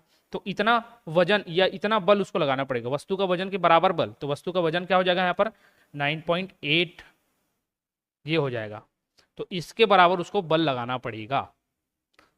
और बल बराबर F इंटू एम ए होता है ना, ये भी त्वरण है, वहाँ ए त्वरण होता है, यहाँ गुरुत्वीय त्वरण होता है, ठीक है। तो 9.8 का उसको बल लगाना पड़ेगा। ये मैंने न्यूमेरिकल वैल्यू में बता दिया। अगर पूछता तो किस तरीके से बता सकते थे? तो इस तरीके से बता सकते थे, थ्योरी के फॉर्म में वस्तु के वजन के बराबर आपको बल लगाना पड़ेगा। क्वेश्चन नंबर 2 देखते हैं। जब किसी प्रतिरक्षा बल F को विपरीत दिशा में लगाया जाता है तो दो दिशाओं के बीच कोण क्या होगा? प्रतिरक्षा बल बोल रहे हैं, मतलब प्रतिक्रिया बल की ही बात कर रहे हैं। प्रतिरक्षा मतलब क्या? प्रति आ गया, नेगेटिव टर्म्स आ गया। प्रतिरक्षा मतलब मान के चलो मेरी और कोई ऐसे तेजी से बॉल आया, तो उसको रोकने के लिए, या फिर कोई तेजी से, क्या बोलना चाहिए, एक लड़का मुझे धक्का देने का प्रयास कर रहा है, तो मैं रोकने के लिए उसको उसी के अनुपात में बल लगाऊंगा, तभी मैं उसको रोक पाऊंगा। अगर उसका बल ज्यादा होगा तो मैं पीछे की ओर खसकता जाऊंगा, या मेरा बल ज्यादा होगा तो मैं उसको पीछे की ओर खसका पाऊंगा, पुश कर पाऊंगा। तो बोल रहा है कि जब किसी प्रतिरक्षा बल F को विपरीत दिशा में लगाया जाता है, अब उसके अगेंस्ट में विपरीत दिशा में लगा रहा हूं, तो दो दिशाओं के बीच कोण कितना होगा? मतलब मैं इस ओर से लगा रहा हूं, ये मैं हूं मान के चलो, ठीक है, और ये यहाँ पर एक पर्सन और है जो मेरे ऊपर ऐसे इस ओर क्या बोलना चाहिए, पुश कर रहा था, बल लगा रहा था। तो मैं उससे बचने के लिए मैं भी इस ओर बल लगा रहा हूँ। तो बताओ, मेरे द्वारा लगाया गया बल इस डायरेक्शन में और इसके द्वारा लगाया गया बल इस डायरेक्शन में, तो इनके बीच कितने डिग्री का कोण होगा? कि बीच क्या होगा? 30 होगा, 90 होगा, 180 होगा, या फिर और कुछ ऑप्शन हो? तो देखो, यहाँ पर एक सीधी सीधी डायरेक्शन में बल लगाया जा रहा है, एकदम विपरीत बोल रहे हैं। मतलब अगर वो इस ओर लगा रहे हैं तो मैं ऐसे लगा रहा हूँ, अगर वो नीचे से लगा रहा है तो मैं उसको उसके ऊपर नीचे की ओर लगा रहा हूँ, ठीक है। वो मेरे सामने से लगा रहा है तो मैं उसके अपोजिट डायरेक्शन उस ओर लगा रहा हूँ। तो हमेशा जब भी प्रतिक्रिया बल या प्रतिरक्षी बल बोला जाए तो वो किस दिशा में लगता है? विपरीत दिशा में लगता है। और उसके बीच एंगल क्या होगा? 180 डिग्री का एंगल होगा। क्यों? क्योंकि ये मैं इधर से लगाया, उसने इधर से लगाया, तो यहाँ पर एंगल कितना बढ़ रहा है, एक सीधा रेखा में बढ़ रहा है, तो सीधा रेखा का एंगल क्या होता है 180 डिग्री। तो 180 डिग्री अगर दोनों एक ही ओर बल लगाते तो एंगल क्या हो जाता है 0 डिग्री, लेकिन वो इधर और मैं इधर लगा रहा हूं तो क्या है 180 डिग्री आपका आंसर होगा। क्वेश्चन नंबर 3 देखते हैं, निम्नलिखित में से कौन सी भौतिक इकाई एक वस्तु की स्थिर या एक समान गतिशील स्थिति को बदलती है या बदलने का प्रयास करती है। मतलब ऐसा कौन सा गुण है वस्तु का जो उसे गतिशील अवस्था में है तो या फिर एक समान स्थिर अवस्था में है तो बदलने का प्रयास करती है। तो ये बल का परिभाषा ही है। किसी अगर मैं टेक्निकल टर्म्स में जाऊं या फिर फिजिक्स के टर्म्स में जाऊं तो बल का परिभाषा यही कहता है कि वह भौतिक इकाई जो एक वस्तु की स्थिति या एक समान गतिशील स्थिति को बदलती है, बदलने का प्रयास करती है, वह बल कहलाती है। तो डायरेक्ट आपका क्या बोलना चाहिए कि डेफिनेशन पर बेस्ड क्वेश्चन पूछा गया था। ठीक है, अब यहाँ पर जड़त्व मत बोलना। जड़त्व क्या होता है, जड़त्व ये बोला था मैंने, ये बताया था कि कोई वस्तु गतिशील है तो गतिशील ही रहेगी और स्थिर है तो स्थिर ही रहेगी, वो अवस्था जड़त्व कहलाती। लेकिन उसकी स्थिति को बदलने के लिए क्या एक बल लगाता हूँ तभी तो इसकी स्थिति बदलती है। पूरा यही बताया था ना पहले नियम में गति के, कि कोई अगर वस्तु स्थिर है तो स्थिर अवस्था में ही रहेगी जब तक कि उस पर कोई बाह्य बल आरोपित न किया जाए। और यहाँ पर क्या पूछा गया, वह कौन सी भौतिक इकाई है जो गति स्थिर अवस्था में है उसको या फिर गतिशील अवस्था में उसको चेंज करने का प्रयास करती है। तो प्रयास करने के लिए मैं क्या बोला, परिभाषा में बल लगाना पड़ता है, तो ये बल ही तो होगा। ठीक है, तो ये ध्यान में रखना, कंफ्यूज नहीं होना है, दोनों को क्लियर करके चलना। क्वेश्चन नंबर 4, यदि एक वस्तु दोनों सिरे से पकड़कर खींची जाती है तो उस पर लागू बल को क्या कहते हैं। मान के चलो एक रबड़ है, रबड़ का एग्जाम्पल ले लेते हैं। रबड़ था, मैं इसको इस ओर से भी खींच रहा हूँ, इस ओर से भी खींच रहा हूँ, तो इसका क्या होता है, खिंचाव होता है ना। ऐसा तो वो फैलता है ना, प्रसारित हो जाता है, मतलब उस पर क्या बल लगता है, खिंचाव बल लगता है। जैसे एक रस्सी होती है, रस्सा कस्सी का जो गेम होता है उसमें एक ओर से इधर लोग खींचते हैं, ज्वाइंट है इधर खींचते हैं, तो इस पर क्या रहता है, इस रस्सी पर कौन सा बल काम करता है, खिंचाव बल काम करता है। कौन सा बल, खिंचाव काम करता है। घर्षण तो होगा नहीं, आवेग होगा नहीं, संवेग होगा नहीं। आवेग यहाँ पर एक पॉइंट आया है, इंपल्स बोलते हैं, पिछले लेक्चर में भी बताया रहूंगा, या नहीं बताया तो यहाँ समझ लो। संवेग तो मैंने बता दिया, द्रव्यमान गुना वेग।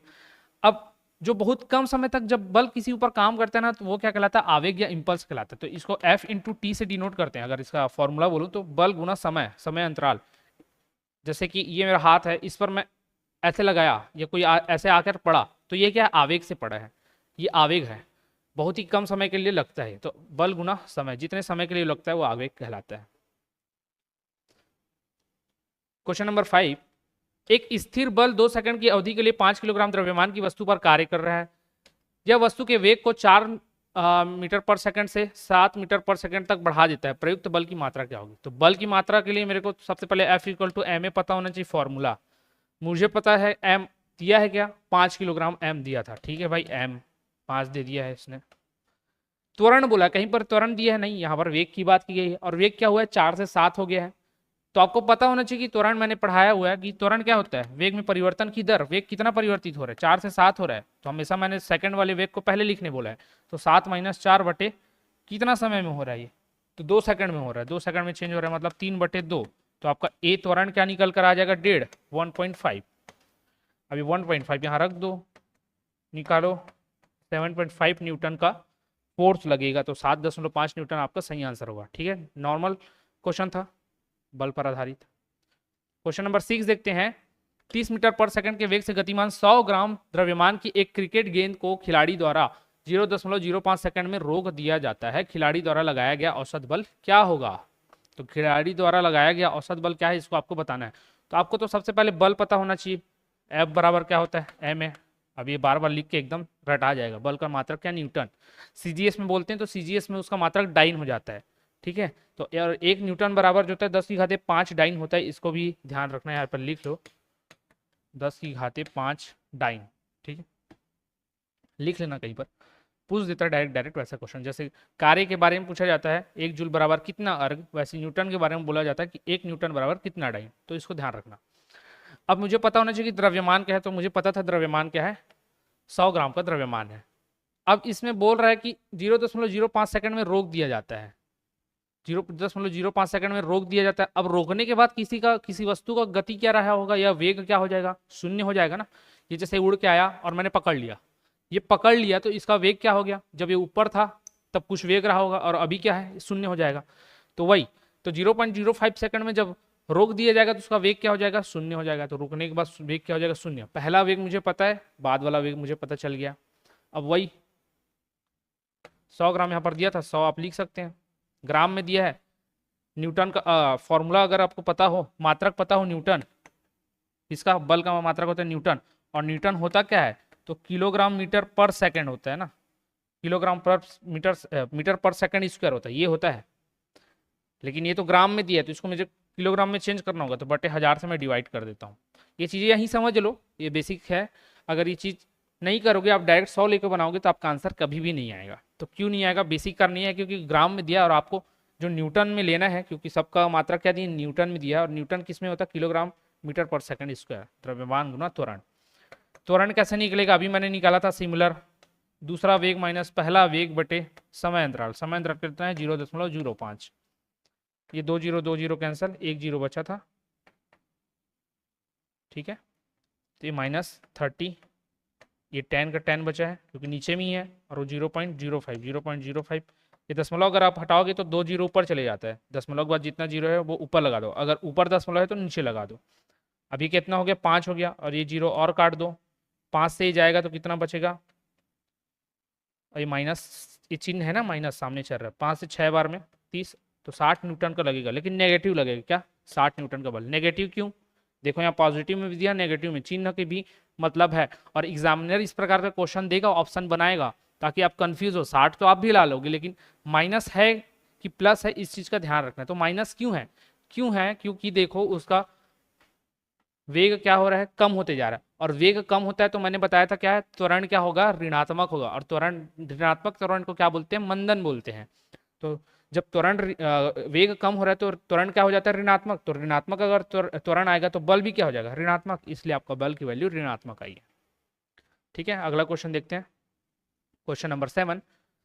जब दो समान बल किसी निकाय पर और विपरीत दिशा में कार्य कर रहे हो तो निकाय पर कार्य करने वाला बल बन जाता है। मतलब दो समान बल किसी निकाय पर, एक मान के चलो एक बॉडी है, गोलाकार एक बॉडी है, मान के चलो सर्कल स्फीयर है, अब इस पर बल लगाया जा रहा है, दो समान बल, और विपरीत दिशा में हो रहा है, मतलब एक बल इधर से लग रहा है और दूसरा बल इधर से लग रहा है। जब दोनों एक दूसरे की विपरीत दिशा में हो तो उस पर कार्य करने वाला बल क्या बन जाता है, 2 गुना हो जाएगा, 0 हो जाएगा, 4 गुना हो जाएगा, 3 गुना हो जाएगा। एक बात बताओ, आप समझो कि आप और आपका एक फ्रेंड है, किसी चीज को बराबर खींच रहे हो, आपका भी बल उतना है, उसका भी बल उतना है, तो क्या वो समान वस्तु अपनी जगह से हिल पाएगी, नहीं, तो उस पर बल क्या हो जाएगा, 0। सेम केस, ये तो खींचने वाला हुआ। सेम केस अगर आप किसी चीज को ढकेल रहे हो, एक ओर से आपका फ्रेंड ढकेल रहा है, दूसरे ओर से आप धक्का लगा रहे हो, अगर उस पर दोनों विपरीत दिशाओं से लगाओगे और दोनों का बल बराबर है तो क्या वो हिल पाएगा, नहीं हिल पाएगा। तो किसी भी स्थिति में उसका परिवर्तन नहीं होगा, तो बल क्या हो जाएगा, 0, क्योंकि इसका भी सेम था, 2 न्यूटन ये भी लगा रहा था तो 2 न्यूटन ये भी लगा रहा था। तो जब बल बराबर है तो उसकी स्थिति बदलेगी नहीं, तो उस पर कार्य करने वाला बल क्या हो जाएगा, 0। क्यों ऐसा हो रहा है, क्योंकि विपरीत दिशा में दोनों कार्य कर रहे हैं। ठीक, क्वेश्चन नंबर 8। निम्न परिस्थितियों में किसमें कार्य नकारात्मक बल द्वारा किया जाता है, नकारात्मक बल द्वारा किया जाता है। नकारात्मक बल, जब कोई वस्तु बल की दिशा के लंबवत दिशा में स्थानांतरित होती नहीं। नकारात्मक मतलब क्या, मतलब कि आप जो काम कर रहे हो, जिस चीज के लिए आप बल लगा रहे हो, लेकिन वो काम उस तरीके से हो नहीं पा रहा है, वो कार्य नहीं हो रहा है। ठीक है, तो जब कोई वस्तु बल की दिशा के लंबवत दिशा के स्थानांतरित हो, मतलब इस ओर लगा रहा हूं और ये इस ओर स्थानांतरित होगा, कोई भी क्या बोलते हैं वस्तु, यही होता है लंबवत, तो इस ओर स्थानांतरित होगा, तो क्या आपका किया गया कार्य या फिर लगाया गया बल, किया गया कार्य नकारात्मक बल द्वारा हो जाएगा। यहाँ पर नकारात्मक होगा क्या, नहीं, आप तो बल लगा रहे हो और ये विस्थापित हो रहा है। ठीक है, जब बल वस्तु की दिशा में किसी कोण पर स्थानांतरित होते तो किसी भी एंगल पर हो जाए, इस ओर इस ओर इस ओर इस ओर, तब क्या होगा, क्या नहीं। जब कोई वस्तु बल की विपरीत दिशा में स्थानांतरित होती है, तो यहाँ किसी कोण पर नहीं, एक एंगल यहाँ पर बताना था, किसी कोण में क्या हो जाएगा, उसके विपरीत दिशा, मतलब 0 डिग्री एंगल पर भी हो सकता है वापस, तो यहाँ पर किसी कोण की जगह यहाँ एंगल बताना था। ठीक है, जब कोई वस्तु बल की विपरीत दिशा में स्थानांतरित होती है, हाँ, मैं बल इस ओर लगा रहा हूँ और वस्तु इसी दिशा में वापस आ रही, मान के चलो एक, मैंने बताया था कि बल कैसे ऋणात्मक हो सकता है या कार्य कैसे ऋणात्मक हो सकता है, मैंने बताया हुआ है। तो मान के चलो ये पिंड है, इस पर मैं इधर से बल लगा रहा हूँ, लेकिन ये ऊपर न चढ़ने के बजाय वापस मुझे ही नीचे की ओर पुश कर रही, मतलब मेरा बल कोई काम नहीं आ रहा है, मेरा कार्य और क्या ऋणात्मक हो रहा है। क्यों, क्योंकि मुझे ले जाना ऊपर है और आ किधर रहा है, नीचे। तो उस केस में क्या होगा, आपका नकारात्मक बल द्वारा किया गया कार्य होगा। तो यही पूछा था, निम्न परिस्थिति में से किसमें कार्य नकारात्मक बल द्वारा किया हो, जब वस्तु बल की विपरीत दिशा में स्थानांतरित होती, तो आपका सही आंसर ये होगा। ठीक, और जब कोई वस्तु बल की दिशा में स्थानांतरित हो तो सकारात्मक कार्य हो जाएगा, पॉजिटिव का वर्क होगा। नेगेटिव वर्क कब होगा? जब आप ही के डायरेक्शन में आ जाए। क्वेश्चन नंबर 9 देते हैं, किसी वस्तु पर कार्य करने वाला गुरुत्व बल को खाली स्थान के रूप में जाना जाता है। तो गुरुत्व बल जब काम करता है तो मैंने बता दिया था वो भार होता है। क्यों? क्योंकि गुरुत्वीय त्वरण के अगेंस्ट आप काम करोगे, और गुरुत्वीय बल, गुरुत्वाकर्षण बल या गुरुत्व बल उसी को बोलते हैं। ग्रेविटी क्या करेगी? उस पॉइंट ऑफ थिंग को नीचे खींचने का काम करेगी। तो जब वो नीचे की ओर बल लगाएगी तो गुरुत्व बल होगा। तो गुरुत्व बल को किस रूप में जाना जाता है? तो वेट के रूप में। मान के चलो कि क्या लेके बताऊं एग्जाम्पल में, ये टेबल है, स्टूल है, चेयर है, ये चेयर है मान के चलो, ये दिख रहा है। अब मैं इसको एक हाइट से ऊपर की ओर उठाया हुआ हूँ, ऊपर उठाया हूँ मतलब इसके वेट के बराबर मैं क्या लगा रहा हूँ? बल लगा रहा हूँ। लेकिन इसको नीचे खींचने का काम कौन कर रहा है? मैं छोड़ूंगा तो नीचे गिर जाएगा ना। तो कौन सा बल नीचे काम कर रहा है? गुरुत्व या गुरुत्वाकर्षण बल। तो उसी को पूछा, किसी वस्तु पर कार्य करने वाले गुरुत्व बल को किस रूप में जानते हैं? तो हम लोग तो गुरुत्वाकर्षण बल के रूप में जानते हैं, लेकिन उसको हम लोग इसके वजन के रूप में दर्शाते हैं, इसके वेट के रूप में। इसलिए यहाँ पर क्या आएगा? भार आपका सही आंसर होगा। तो गुरुत्व बल को किस रूप में जानते हैं हम लोग? भार के रूप में जानते हैं। इसलिए बोलते हैं ना यार बहुत भारी है, बहुत वजन चीज है, ये ऊपर की ओर खसक, ऊपर की ओर ले जाने पर दिक्कत आ रहा है। तो क्यों? क्योंकि उससे भार के कारण, तो भारी बोलते हैं। तो जनरल टर्म्स में भी समझेंगे तो समझ में आ जाएगा। फिर 10वां क्वेश्चन है, m/2 द्रव्यमान की कोई वस्तु जिसका वेग 2v है, इसका संवेग क्या होगा? तो सिंपल है, संवेग आपको पता होना चाहिए, p बराबर क्या होगा? द्रव्यमान गुना वेग। द्रव्यमान कितना है बोला? m/2, वेग कितना है बोला? 2v, तो 2 2 कैंसिल, तो क्या हो जाएगा? mv, इसका संवेग हो जाएगा। तो mv इसका सही आंसर होगा। ठीक है, क्वेश्चन नंबर 11 देखते हैं। 50 किलोग्राम द्रव्यमान की एक वस्तु 6 मीटर पर सेकंड की नियत वेग से गतिमान है, वस्तु का संवेग की गणना करो। संवेग बताया p = m × v, 50 kg का वेट है, द्रव्यमान कितना मीटर पर सॉरी वेग कितना है? 6 है। केजी में ये भी है, ये मीटर पर सेकंड में, जिसमें जिस चीज को जिसमें होना चाहिए ऐसा ही पद्धति के अनुसार उसमें है, तो मात्रक को इधर उधर चेंज करने की आवश्यकता नहीं है। अगर एक ग्राम में होता तब मुझे उसको किलोग्राम में कन्वर्ट करना होता। तो 6 पंचे 30, 300, ये उसका संवेग हो जाएगा, केजी मीटर पर सेकंड इनवर्स। ठीक है, ये पर सेकंड, सॉरी इनवर्स नहीं, केजी मीटर पर सेकंड। तो ये क्या? 300 इसका सही आंसर होगा। ठीक है, पर सेकंड स्क्वायर भी है, स्क्वायर किस में आता है? त्वरण में आता है, तो उसको नहीं लेना है आपका आंसर। क्वेश्चन नंबर 12, किसी सिस्टम में जब दो प्रत्यास्थ पिंडों के बीच टक्कर होती है तब उसमें क्या होती है? मतलब कोई दो अप्रत्यास्थ पिंड है, एक इधर से आया एक इधर से आया, या फिर एक स्टैटिक था दूसरा उस पर आकर टकरा गया, तो उस केस में क्या संरक्षित रहेगी? तो इसको मैंने अभी अभी आप लोगों को बताया, उसमें क्या क्या चीज संरक्षित रहेगी? ऑप्शन के अनुसार देखते हैं। उसका संवेग और गतिज ऊर्जा दोनों ही परिवर्तित हो जाता है? नहीं, संवेग कभी भी परिवर्तित नहीं होता है। गतिज ऊर्जा और परिवर्तित हो जाती है परंतु संवेग संरक्षित रहता है। ठीक है, संवेग परिवर्तित हो जाता है परंतु गतिज ऊर्जा संरक्षित रहती है, ये तो नहीं होगा। उसका संवेग और गतिज ऊर्जा दोनों ही संरक्षित रहता है, गतिज ऊर्जा कैसे संरक्षित रह सकता है? तो आपका ऑप्शन नंबर बी सही होगा। किस प्रकार से? देखो, ये रुका हुआ था मान के चलो, और ये तेजी से आ रहा था, इस पर टकराया, तो अब इसकी गतिज ऊर्जा कम नहीं हो जाएगी? स्टैटिक फोर्स से टकराया था, और ये जो स्टैटिक था वो थोड़ा सा मूव करेगा, मतलब इसकी गतिज ऊर्जा बढ़ जाएगी। अब मान के चलो दोनों गतिशील है, ये 5 की स्पीड में है, 10 की स्पीड में है, तो 10 वाले ने जब 5 को मारा तो इसका थोड़ा सा स्पीड और बढ़ जाएगा, लेकिन 10 वाले का थोड़ा सा कम हो जाएगा। क्यों? क्योंकि उसके सामने क्या आ गया? अवरोध आ गया, इसलिए। ठीक है, तो गतिज ऊर्जा क्या हो सकती है? परिवर्तित हो जाएगी, लेकिन संवेग क्या रहेगा? संरक्षित। टक्कर से पहले दोनों का जो संवेग था वही संवेग टक्कर के बाद भी होगा, तो इस चीज को हमेशा रखना, संवेग संरक्षित रहेगा। क्वेश्चन नंबर 13 देखते हैं, वेग को यदि 2 गुना कर दिया जाए तो क्या होगा? ऑप्शन देखते हैं, इस बारे में बात कर रहे भाई। संवेग 3 गुना तथा गतिज ऊर्जा 4 गुना बढ़ जाएगी। संवेग 4 गुना, गतिज ऊर्जा 3 गुना, संवेग 2 गुना, गतिज ऊर्जा 4 गुना, संवेग 4 गुना, गतिज ऊर्जा 2 गुना बढ़ जाए। तो संवेग का तो आपको पता है P = ma होता है। ठीक है, जब इसका वेग 2 गुना कर दूंगा, त्वरण, वेग में परिवर्तन की दर को ही त्वरण बोलते हैं, तो वेग अगर 2 गुना हो गया तो त्वरण भी क्या हो जाएगा? 2 गुना हो जाएगा, 2 टाइम्स हो ही जाएगा। तो ये बढ़ गया तो आपका P तो बढ़ेगा ही। तो देखो कि आपका सिंपल संवेग किसमें 2 गुना आ रहा है, क्योंकि ये 2 गुना हो रहा है तो वो भी 2 गुना होगा। 3 गुना लिखा है, 4 गुना लिखा है, 2 गुना, तो आपका ऑप्शन डायरेक्ट ये हो जाएगा। अगर आपको गतिज ऊर्जा के बारे में जानकारी नहीं है तो डायरेक्ट आप ये बना सकते थे, लेकिन आपको पूरा समझना है, जो कि मैं समझाऊंगा। तो काइनेटिक एनर्जी जो गतिज ऊर्जा होता है वो क्या होता है? ½ mv²। इसको आगे पढ़ेंगे, जब कार्य ऊर्जा शक्ति के बारे में पढ़ेंगे तो वहां ये पॉइंट आएगा। तो ½ mv² इसका फॉर्मूला होता है। यहाँ पर वेग की बात, v वेग को बताता है, m मास को बताता है। वेग 2 गुना हो गया, वेग 2 गुना हो गया मतलब क्या हो जाएगा? 2v हो जाएगा। और स्क्वायर लगा हुआ है, तो ये क्या हो जाएगा 4v², और ये तो हाफ m है ही है, तो ये 4 सामने आ जाएगा, तो 2 से 2 ये भी कट जाएगा। ठीक है, अच्छा 2 से 2 आप मत काटिए, क्योंकि पूरा फॉर्मूला क्या होता है, हाफ mv² के फॉर्मेट में ही होता है, क्योंकि उसमें भी 4 गुना होगा, लेकिन आपको समझ में नहीं आएगा, इसलिए मैं बोल रहा हूँ कि इसको नहीं काटते हैं। नहीं काटने से क्या होगा समझा देता हूँ। ठीक है,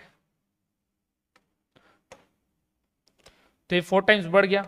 अब ये 4 को अगर मैं बाहर निकाल दूं तो क्या दिखेगा, हाफ mv² ही दिखेगा। और यही क्या था, आपका काइनेटिक एनर्जी था। जब वेग को 2 गुना बढ़ाया तो ये कितना गुना बढ़ गया, 4 गुना बढ़ गया, तो आपका 4 गुना ही बढ़ जाता है, समझ में आएगा। या क्यों काटने से मना किया, अगर आप काट देते ना ऐसे 2, तो क्या हो जाता है 2mv² हो जाता है, 2mv²। फिर आपको देखना पड़ता, ये 2mv² हो गया, पहले कितना था, हाफ mv²। तो हाफ से 2 तक जाने में कितने बार बढ़ा होगा, 4 बार बढ़ेगा ना। एक बार बढ़ेगा तो 2 गुना अगर होगा तो कितना होगा, 1 हो जाएगा। 4 गुना होगा तभी तो 2 आएगा। ठीक है, तो जिसको मैथ्स आता होगा यहाँ से समझ जाएगा, लेकिन नहीं आता उसके लिए मैंने ये बता दिया है कि 4 निकाल लो, हाफ mv² काइनेटिक एनर्जी होता है, 2 गुना बढ़ा दिए तो ये कितना हो गया, 4 गुना बढ़ जाता है। तो इसको समझना, ठीक है, नॉर्मल कॉन्सेप्ट बेस पर क्वेश्चन था। क्वेश्चन नंबर 14 देखते हैं। 200 ग्राम द्रव्यमान वाली एक वस्तु का उसकी 10 जूल है ना, J फॉर जूल, गतिज ऊर्जा के साथ संवेग होगा। तो 10 जूल गतिज ऊर्जा के साथ, अभी मैंने काइनेटिक एनर्जी का आपको फॉर्मूला बताया, हाफ mv²। ये कितना है, 10 J बोल रहे हैं, हाफ mv² बराबर यही है 10 J, 10 लिख लो, हाफ लिख लो। द्रव्यमान बोल दिया था क्या, 200 ग्राम। संवेग क्या होगा बोला है, तो संवेग मेरे से यहाँ से मेरे को प्राप्त करना पड़ेगा। तो पहले संवेग कैसे प्राप्त करते हैं वो समझा देता हूँ आप लोगों को। ठीक है, ये था, इतना आपको समझ में आ गया। अब यहाँ पर संवेग क्या होता है, द्रव्यमान गुना वेग, द्रव्यमान गुना वेग, लेकिन एक वेग अधिक दिख रहा है, एक वेग अधिक दिख रहा है। तो मैं क्या कर लूँ, संवेग के फॉर्मेट में लाने के बाद मैं दोनों तरफ द्रव्यमान का गुना कर देता हूँ, तो 10 गुना m भी कर देता हूँ, यहाँ फिर भी mv² गुना m कर देता हूँ। तो ये और m क्या हो जाएगा, m², और दोनों तरफ गुना किया हो, मतलब दोनों को क्या कर दिया बराबर, दोनों बराबर है ना, इधर जो गुना किया वो भी इधर गुना कर दिया। मान के चलो ये 4 रहता और ये कितना रहता 5, इधर भी 2 का गुना किया, इधर भी 2 का गुना किया, तो अभी कितना हो गया 8। ये बराबर नहीं है, समझो तो बात को समझने के लिए। और ये कितना है 10। अब यहाँ से 2 ही तो दोनों तरफ गुना किया था, अगर मैं काटूं वापस से तो 4 और 5 ही तो प्राप्त हो जाएगा ना मुझे। तो सेम मैंने किया, यहाँ भी m का गुना किया, यहाँ भी m का गुना कर दिया। क्यों किया, क्योंकि मुझे संवेग चाहिए था, संवेग मुझे निकालना है। तो अब ये क्या दिख रहा है, हाफ m² v का स्क्वायर, तो इसको mv का होल स्क्वायर कर सकता हूँ। और ये क्या होता है, संवेग p बराबर क्या, द्रव्यमान गुना वेग। ठीक है, तो 1/2 ये क्या हो जाएगा, p का स्क्वायर, p का स्क्वायर। m मुझे दिया हुआ था क्या, 200 ग्राम है, 10 गुना 200 ग्राम। बाकी ये जूल दिया क्या, ऐसा ही मात्रक में है, तो ग्राम को भी मेरे को ऐसा ही मात्रक में कन्वर्ट करना पड़ेगा। तो 1000 से डिवाइड करूंगा तब तो किलोग्राम में कन्वर्ट होगा। ठीक है, 2 0 से 2 0 गया, 1 0 से ये 1 0 गया, तो यहाँ 2 बचा और यहाँ 2 था, ये p² बचा और ये 2 इधर पक्षांतर में हो जाएगा तो क्या हो जाएगा 4। तो p बराबर फिर क्या आ जाएगा 2, स्क्वायर में है, अंडर रूट जाएगा तो 2 बाहर निकलेगा, तो 2 आपका क्या हो जाएगा kg मीटर पर स्क्वायर पर सेकेंड, kg मीटर पर सेकेंड, ये आपका आंसर होगा। तो 2 किस में आया, ये कैसे आया समझ गए। अगर ना आया हो तो एक बार फिर से रिटर्न वीडियो को चलाकर देख लेना। सबसे उचित विकल्प चुने। संवेग में खाली स्थान होता है, कोई दिशा नहीं होती, दिशा होता है परिणाम और दिशा दोनों होते हैं, परिमाण होता है बस। तो आपको पता होगा संवेग क्या होता है, एक सदिश राशि, सदिश राशि में उसका मैग्नीट्यूड भी होता है और डायरेक्शन भी होता है, तो परिमाण भी होगा और दिशा भी होगा। तो आपका ऑप्शन नंबर सी सही हो जाएगा। एक हल्के और एक भारी पिंड की गतिज ऊर्जा समान है, इसमें संवेग अधिक किसका होगा। ठीक है, कॉन्सेप्ट है, थोड़ा सा समझिएगा। नॉर्मल तो आप ध्यान याद रख लेना कि मैं जो बोलूंगा वही होगा। कभी भी जब हल्के पिंड और भारी पिंड की गतिज ऊर्जा समान है बोले तो किसका संवेग अधिक होगा, जिसका भार अधिक होगा। यहाँ पर हल्के और भारी की जगह 5 और 3 लिख देता, मैंने उल्टा लिख दिया, समझ जाना। 5 और 3, 5 किलोग्राम वाले और 3 किलोग्राम वाले वस्तु का गतिज ऊर्जा समान है, तो बताइए कि किसका संवेग अधिक होगा। तो जिसका वेट अधिक होगा उसका संवेग भी अधिक होगा, इसका आपको ध्यान रखना। तो ऑप्शन के अनुसार भारी पिंड का संवेग अधिक होगा, ये तो डायरेक्ट आप रट लो, डायरेक्ट रट लो। ये ऐसा होता क्यों है ये मैं बताता हूं। तो देखो आपको संवेग बराबर पता है, पहले तो मैं द्रव्यमान मान लेता हूं, मान के चलो एक का द्रव्यमान m1 है जो कि भारी है और m2 जो है वो क्या है, हल्का है। ये भारी है ना, भारी के लिए ये वाला चिन्ह यूज करते हैं। तो इसको मैं m1/m2 मैं लिखूं तो एक से ज़्यादा ही आएगा, क्योंकि भारी वाले को अगर मैं हल्के वाले से भाग दूंगा तो उसका वैल्यू एक से ज़्यादा आएगा ना, बराबर रहने पर एक आता है, तो कम से भाग दोगे तो क्या आएगा, एक क्या आएगा। ये क्लियर है।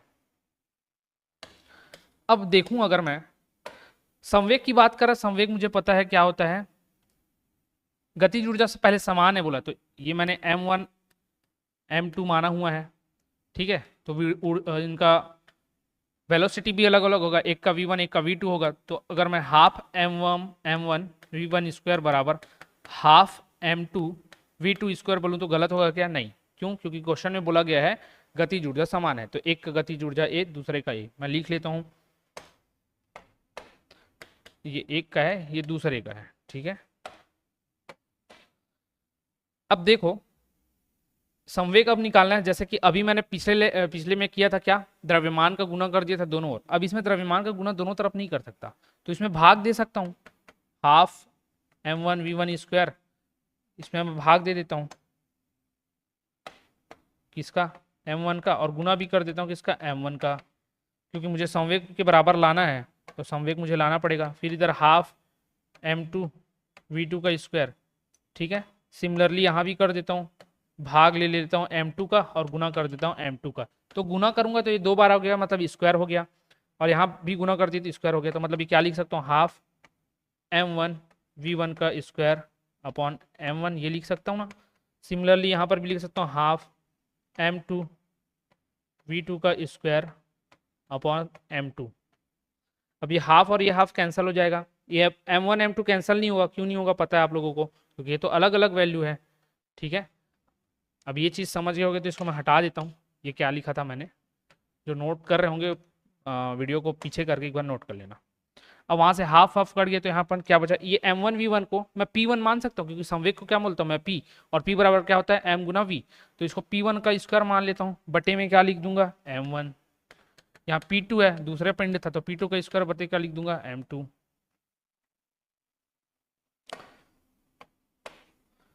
तो अब देखना यहाँ पर मैं p1 बटे p2 कर लेता हूँ, ये स्क्वायर स्क्वायर था, ये क्या है m1 बटे m2। और मैंने अभी m1/m2 यहाँ पर निकाला हुआ था, क्या था, ग्रेटर देन 1। ग्रेटर देन 1 मतलब यहाँ पर क्या लिख सकता हूँ मैं, इसके जगह में 1 लिख सकता हूँ। तो जो p1 का स्क्वायर बटे p2 का स्क्वायर बराबर क्या आ जाएगा 1। यहाँ पर देखना p1 का स्क्वायर बटे p2 का स्क्वायर बराबर क्या है 1। तो मैं इसको क्या लिख सकता हूँ, और इसको और लिख सकता हूँ क्या, यहाँ पर देखना p1 का स्क्वायर बराबर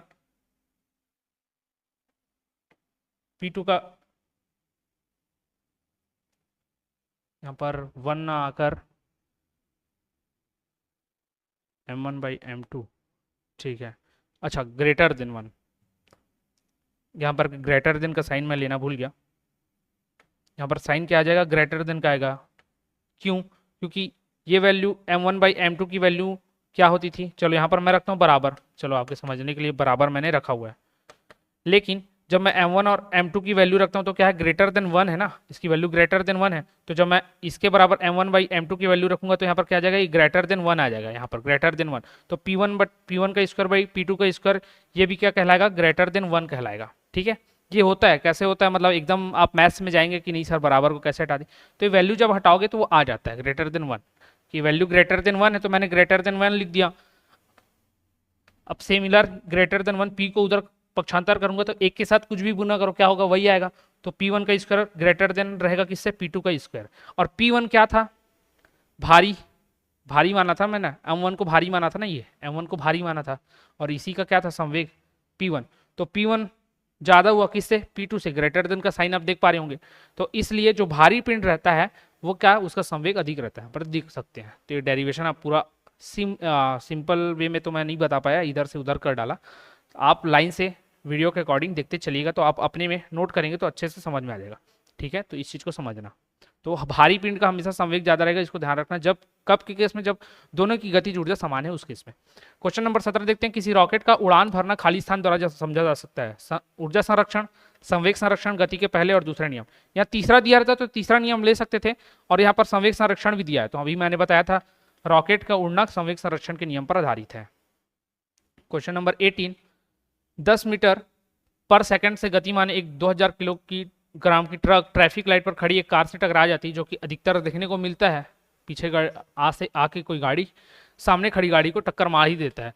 तो टकराव के बाद दोनों एक साथ 8 मीटर पर सेकंड की गति से चलते हैं। मतलब ये जो कार था,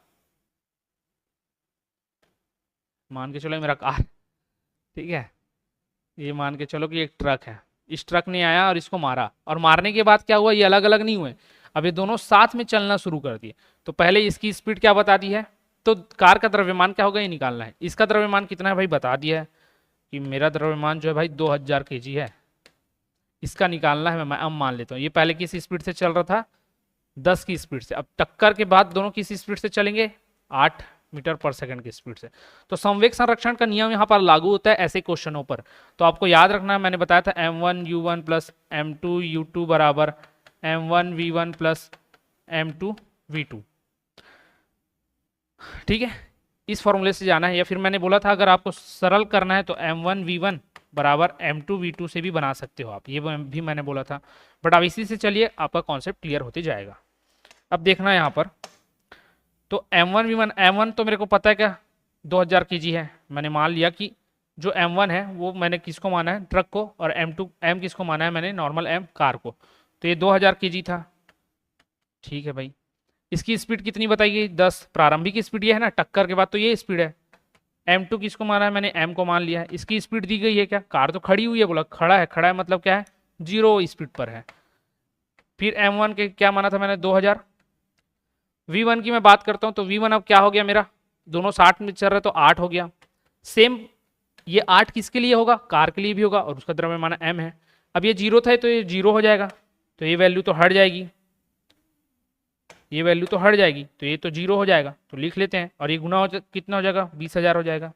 और ये 0 हो गया, 0 जुड़ जाएगा, तो 0 का 0, और इससे जोड़ेंगे तो हट जाएगा। अब ये गुना करेंगे तो कितना आएगा, गुना ना करके मैं 8 को कॉमन ले सकता हूँ, कॉमन ले सकता हूँ। तो देखो ये 2000 प्लस m, 8 को मैंने कॉमन ले लिया, और ये अब काट सकता हूँ इसको, 8 से कितने बार में जाएगा, 16, 8 पंचे 40, 2500, और ये कितना है 2000 प्लस m। m को मैं एक साइड रख के 2000 को पक्षांतर करूंगा तो ये सर माइनस होगा, तो कितना आएगा 500। और m क्या है, द्रव्यमान है, मतलब इसका यूनिट क्या होगा, kg में, क्योंकि 2000 मुझे किस में दिया गया था, kg में। तो कार का द्रव्यमान ही पूछा तो ये क्या निकल जाएगा, 500 kg। तो इस फॉर्मूले से आप ऐसे बेसिकली बना सकते हैं। डायरेक्ट छोटे वाले से कैसे बनाते हैं अगर मैं बताना चाहूँ, इसको मैं हटा रहा हूँ, आप लोग पॉज करके लिख लीजिएगा। तो मैंने एक फॉर्मूला बताया नॉर्मल, क्या, m1v1 बराबर m2v2, इससे भी बना सकते थे, ठीक है। कार की स्पीड बाद में कितनी हो जाती, 8 हो जाती, वही मेरे को निकालना है, कार और ट्रक दोनों की ना। पहले कितना था इसका, 2000 वो था स्पीड, और इसका वेग क्या था, 10 था, ठीक है, तो 10 ले लिया। ये कितना आ गया, और यहाँ पर एक इधर भी आ जाएगा, क्या बोलते हैं आपका, अच्छा इस वाले से मत बनाइए नहीं तो कंफ्यूज हो जाओगे, क्योंकि मैं वहाँ पर फिर ऐड करूँगा कि तो सर आप तो बोले थे एक ही फॉर्मूला है, दोनों साइड एक एक वैल्यू लेना, दूसरे साइड दूसरा क्यों ले लिए, तो कंफ्यूज हो जाओगे, उससे अच्छा इस पर नहीं चलते हैं, ठीक है, नॉर्मल बेसिक फॉर्मूले से चलना। फिर क्वेश्चन नंबर 19 देखते हैं।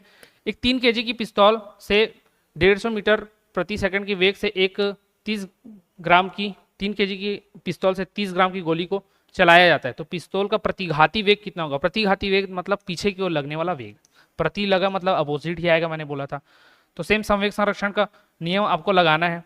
अब यहाँ पर मैंने बताया 2 चीज हो, अच्छा वो वहां पर क्यों कॉन्सेप्ट नहीं लग पा रहा था, क्योंकि वहां 2 चीज आई और टकराई, ठीक है, और एक ही दिशा पर चलना चालू कर दिया। यहाँ पर पिस्तौल और बंदूक में वो वाला नियम लग जाएगा, उसी फॉर्मूले से हम बनाएंगे, दोनों से बन जाएगा। मैं उस फॉर्मूले से एक बार आपको डेमो दे देता हूँ, ठीक है। दूसरे फॉर्मूले जो लंबा वाला फॉर्मूला है वहां से आप बना लेना। अब क्यों ये वहां लगेगा, क्यों, क्योंकि इसमें एक डायरेक्शन में जाएगा और दूसरा वाला दूसरे डायरेक्शन में जाएगा, इसलिए वो काम आ जाएगा। लेकिन हमेशा देखना उसमें क्या है, माइनस की ओर चलेगा, क्यों, क्योंकि आपको पता है, सिंपल वे में अगर मैं बोलूं तो आपको पता है क्या कि संवेग हमेशा एक समान रहता है। तो जब पिस्तौल मैंने चलाया नहीं था तो तब संवेग क्या रहा होगा, 0, क्योंकि वेग तो कोई है ही नहीं, तो संवेग क्या हो जाएगा, 0। अब जब मैं पिस्तौल चला लूंगा तो क्या हो जाएगा, m1v1 प्लस m2v2, ये हो जाएगा ना संवेग। इधर क्या आता है, m1u1 प्लस m2u2, लेकिन पिस्तौल और पिस्तौल की गोली दोनों की चाल क्या रहेगी उस समय, जीरो रहेगी तो जीरो पूरा जीरो जीरो हो जाएगा, ये जीरो रहेगा तो ये जीरो हो जाएगा ना, सेम केस यहाँ होगा, इसलिए जीरो मैंने लिख दिया। M1 मुझे पता कितना दिया, 3 kg का है भाई। V1 किस स्पीड से है, वो 150 की स्पीड से है। M2 मुझे बताया 30 ग्राम की गोली है, और इसी, अच्छा M2 30 ग्राम की गोली का स्पीड बताया पिस्तौल से 150 के वेग के साथ। अच्छा ये वाला नहीं आएगा, यहाँ पर आपका आएगा V1 पिस्तौल की गति, पिस्तौल का वेट 3 है तो गोली की का वेट 30 ग्राम है, तो इसकी ये हो जाएगी, ठीक है, मीटर पर सेकंड। अब ये 30 ग्राम है, मैंने बताया ऐसा ही मात्रक में कन्वर्ट करना होगा, तो ये 30 ग्राम को मैं क्या कन्वर्ट करूंगा, किलोग्राम में, तो बटे 1000 से डिवाइड करता हूँ। कभी भी छोटे मात्रक से बड़े मात्रक में कन्वर्ट करना हो तो भाग देना पड़ता है, और बड़े मात्रक को छोटे में कन्वर्ट करना हो तो गुना करना पड़ता है, ठीक है। अब मैं इसको इधर पक्षांतर कर लेता हूँ, दोनों एक साइड कैसे बनाऊंगा, ये अलग पद है वो अलग पद है, ये पूरा अंकों में है, ये चर पद के साथ है, तो इसको पक्षांतर कर दिया तो -3v1 हो गया, अब ये माइनस हो गया। अब ये क्या हो जाएगा, या फिर इसको पक्षांतर ना करके उसको कर लेता हूँ, ठीक है, ताकि आपको समझने में आसानी हो। तो ये मैंने उसको पक्षांतर कर लिया इस साइड, तो क्या होगा, माइनस में आ जाएगा, और मैं यहाँ पर इसको सॉल्व कर लेता हूँ, 2 जीरो कट जाएगा, यहाँ पर 10 था, ये पॉइंट लग जाएगा, ठीक है। तो कितने जगह 15 तो ये 45 होता है, 45 में नीचे 10 है तो 1 जीरो लगेगा, तो कितना होगा 4.5। अब ये 3 से डिवाइड कर सकते हैं, 3 से डिवाइड कर लीजिए, 3 से डिवाइड करेंगे तो क्या होगा 4.5/3, तो 3 एकम 3 और 3 5 15, तो 1.5 की स्पीड से, मतलब 1.5 मीटर पर सेकेंड की स्पीड से ये चलेगा। और चिन्ह क्या रहेगा, ऋण रहेगा, क्यों, क्योंकि यहाँ पर ऋण था ना, ये ऋण आया था तो ऋण चिन्ह रहेगा। तो हमेशा जो प्रतिघाती वेग रहेगा, अपोजिट डायरेक्शन में लगने वाला चीज रहेगा, उसका मात्रक हमेशा किसमें आएगा, उसकी वैल्यू नेगेटिव आएगी। अब ऑप्शन भी देख सकते हैं, सभी की सभी जो वैल्यू है किसमें नकारात्मक दी हुई है, और सकारात्मक भी रहती, कोई वैल्यू पॉजिटिव रहता, सेम यहाँ पर 1.5 पॉजिटिव में दिया रहता, तो आपको आंसर नेगेटिव वाला ही लेना है, क्योंकि प्रतिघाती शब्द जुड़ा वहां पर माइनस में आएगा आंसर। ये समझ गए। इसी चीज को मैं अगर उससे बनाने बोलता तो बन जाता, जिसकी मैंने बात की थी कुछ देर पहले, जो M1v1 बराबर M2v2 के फॉर्मूलेज बनाते तो बन जाता। माइनस आपको चिन्ह लेना पड़ता, क्यों, क्योंकि मैंने बताया प्रतिघाती वेग है, तो जिसका वेग आप लेते v रख के चलते, या v2 को, जिसको भी प्रतिघाती वेग मांगते वहां पर माइनस आपको लगाना पड़ता। निम्न में से कौन सा घर्षण बल के में सही नहीं है, घर्षण बल के बारे में कौन सा नहीं है, घर्षण वह बल है जो संपर्क में दो सतहों के सापेक्ष गति का विरोध करता है। तो दो सतहों के सापेक्ष गति का विरोध करता है, देखते हैं। वह घर्षण बल जो किसी सतह पर चलने या फिसलने का कार्य करता है, स्लाइडिंग घर्षण करता है, ये तो सही है। मशीनों में घर्षण ऊर्जा का अपव्यय और टूट फूट का कारण बनता है, ये भी सही क्वेश्चन है आपका, ये भी सही है, ठीक है, ये भी सही है, पहला वाला भी सही है। घर्षण बल वह है जो संपर्क लगता है, सबको सही बताते चल रहा हूँ, तो सही बताते चलता हूँ कि ये वाला जो है सही है। और पूछा कि इसका कौन सा सही नहीं है, तो ये तो सही हो गया, ये भी सही हो गया, ये भी सही है, मैंने इसके बारे में बताया था। अब इसमें बोला चौथा ऑप्शन, रोलिंग घर्षण स्लाइडिंग घर्षण की तुलना में अधिक होता है, मशीनों में बॉल बेयरिंग से घर्षण कम होता है। तो मशीनों में कभी भी ना बियरिंग लगाएंगे तो घर्षण कम होता है, ये तो सही बात है। लेकिन रोलिंग घर्षण स्लाइडिंग घर्षण की तुलना में अधिक होता है, ये तो गलत हो गया। तो पॉइंट यहीं पर से गलत होता है, भले आगे आपका सही लिखा हो, लेकिन एक पॉइंट गलत है, मतलब ये गलत कथन हो जाएगा। क्यों, क्योंकि रोलिंग घर्षण मैंने बताया था रोल कर रहे हैं नॉर्मल, और ये क्या स्लाइडिंग, तो कहीं पर भी स्लाइडिंग घर्षण की तुलना में अधिक होता है, ऐसा नहीं। सबसे ज्यादा कौन सा होता है, मैंने आपको बताया था कौन सा, स्थैतिक या फिर स्टैटिक जो फ्रिक्शन होता है वो सर्वाधिक होता है, इसका आपको ध्यान में रखना है। तो रोलिंग घर्षण ये कम होता है, ये वाला बात गलत है।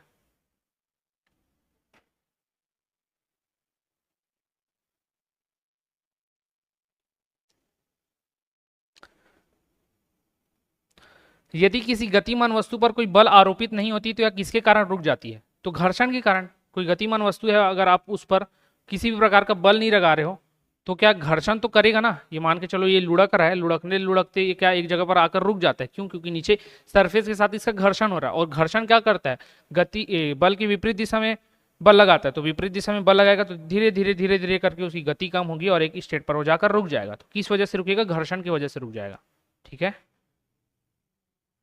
ये क्वेश्चन में किसी को दिक्कत नहीं होना चाहिए ना, ये रोलिंग घर्षण किसी को होगा तो मैं एक बार फिर से बता देता हूँ। रोलिंग घर्षण स्लाइडिंग घर्षण की तुलना में अधिक होता है बोला। आपको मैंने कुछ देर पहले बताया था कि सर्वाधिक घर्षण किसमें होता है, स्टैटिक में होता है, और सबसे कम किसमें होता है, इसी रोलिंग में होता है, मैंने लिखाया भी था आपको, ठीक है। सबसे कम किसमें होता है, मैंने बताया था रोलिंग में सबसे कम होता है, ठीक है। रोलिंग मतलब लोटनिक, ठीक। तो सबसे कम उसी में होता है, लेकिन यहाँ पर सबसे कम किस में बोला है? रोलिंग घर्षण स्लाइडिंग की तुलना में अधिक होता है, जबकि ये सबसे कम होता है, इसलिए कथन गलत था। क्वेश्चन नंबर 22 देखते हैं। घर्षण बल खाली स्थान कार्य करता है, बल की दिशा के लंबवत गलत है, बल की दिशा के किसी कोण पर गलत है, बल की दिशा में गलत है, बल के विपरीत दिशा में, ये सही है। तो बल की विपरीत दिशा में कार्य करता है, मैंने बताया हुआ है आपको। क्वेश्चन नंबर 23 देखते हैं। घर्षण द्वारा किए गए कार्य का क्षय नहीं होता है, बल्कि वह खाली स्थान ऊर्जा के रूप में अपवर्तित हो जाता है। तो ऊर्जा जब हम पढ़ेंगे तो अच्छे से समझ में आएगा कि ऊर्जा एक रूप से दूसरे रूप में रूपांतरित होती है, उसका नाश नहीं होता है, मतलब वो नष्ट नहीं होता है। ऊर्जा कभी भी नष्ट नहीं होता है, एनर्जी एक फॉर्म से दूसरे फॉर्म में कन्वर्ट होती है। तो वही बोला है कि कार्य का क्षय नहीं होता है, कार्य ऊर्जा एक ही बराबर है, तो बल्कि वह ऊर्जा के रूप में परिवर्तित हो जाती है। तो कौन सा? तो घर्षण होता है, तो मैंने बताया था क्या होता है, हीट डेवलप्ड होता है ना, तो तापीय ऊर्जा के रूप में ये परिवर्तित हो जाती है। नाभिकीय तो नाभिकों में होता है, रासायनिक क्रियाएं होंगी तब घर्षण ऊर्जा तो कुछ ऊर्जा ही नहीं होता, घर्षण तो एक बल होता है। क्वेश्चन नंबर 24, जब एक कार एक मोड़ लेती है तो वह कौन सा बल जो हमें बाहर की ओर धक्का देती है? तो बाहर की ओर धक्का देने के लिए मैंने क्या बताया था आप लोगों को, यहाँ पर अपकेंद्रीय बल आएगा। ठीक है, कार को मोड़ने के लिए सहायक कौन है? तो अभिकेंद्रीय, लेकिन बाहर की ओर धक्का की बात करें तो अपकेंद्रीय बल लगता है। घर्षण बल चलने के लिए, और तनाव बल क्या होता है? जब किसी पर दबाव लगाया जाता है। लड्डू को घुमाना है, लड्डू की जगह क्या होगा? लट्टू होगा। छत्तीसगढ़ी में बोलूँ तो भावरा। जो छत्तीसगढ़ के लोग होंगे उनके अच्छी से समझ में आ जाएगा, छत्तीसगढ़िया लोग होंगे। भावरा जो चलाते हैं, लट्टू जिसको बोलते हैं हिंदी में, लड्डू नहीं है वो, लट्टू है। तो लट्टू को घुमाना किसका उदाहरण है? केंद्राभिमुख का, अपकेंद्रीय का, और क्या दिया है? गुरुत्वाकर्षण बल का या घर्षण बल का? तो एक किसका होता है? केंद्राभिमुख का होता है। आप लोगों को अच्छे से पता होगा कि मैंने बोला था कि किसी भी चीज को गोल गोल घूमने के लिए, गोल गोल अगर वृत्तीय गति कर रहा है, क्यों? इसकी गति क्या होगी? लट्टू जब हम लोग चलाते हैं ऐसे रस्सी से, तो गोल गोल ही घूमता है ना, वृत्ताकार ऐसे ऐसे गोल गोल घूमते जाता है। तो इसके लिए किसकी आवश्यकता होती है? केंद्राभिमुख बल की। कोई भी किसी भी प्रकार की वृत्तीय गति होती है, वहां केंद्राभिमुख बल, जिसको कि अभिकेंद्रीय बल बोला जाता है, सेंट्रीपेटल फोर्स बोला जाता है, सेंट्रीपेटल फोर्स आवश्यकता है। अब केंद्रीय बल सेंट्रीफ्यूगल मैंने बता दिया क्या होता है। गुरुत्वाकर्षण बल जो हमारे ऊपर पृथ्वी लगाती है या सूर्य बाकी ग्रहों पर लगाती है। घर्षण बल चलने के लिए आवश्यक होता है।